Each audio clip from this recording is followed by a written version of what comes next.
Victor Das আৰু মোৰ মাজত যেটো কাজিয়া হল সেই কাজিয়াটো বেছিভাগ মানুহে দেখা পাইছে সোশ্যাল মিডিয়াত আপলোড হৈছে মই আপলোড কৰা নাছিলো কোনোবাই স্ক্ৰিন ৰেকৰ্ডিং কৰিলে আৰু তাৰ পৰা বস্তুটো ভাইৰেল হৈ গৈছে এতিয়া বহুতে চাগে ভাবিছে যে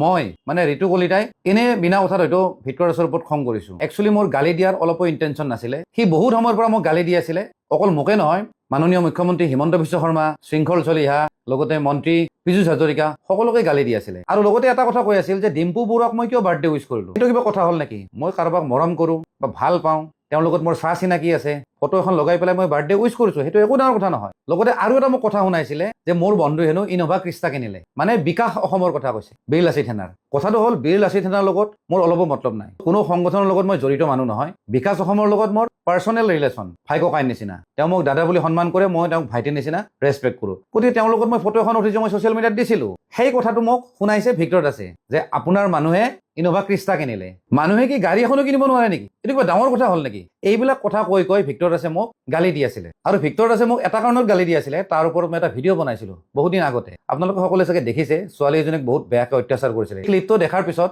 মই ভিক্টৰ দাসক অকমান সমালোচনা কৰিছিলো বা অকমান গালি দিছিলো আৰু সেই কাৰণে ভিক্টৰ দাসে মোক টাৰ্গেট কৰি আছিলে যে এদিন নহয় এদিন মোক মানে গালি দিব যেতিয়া মই ফেচবুক লাইভত কথা পাতি আছিলো মানুহখিনিৰ লগত অলমষ্ট 14,000 মানুহে চাই আছিলে সেইখিনি সময়তে ভিক্টৰ দাসে মোক কল কৰিছে মানে লাহে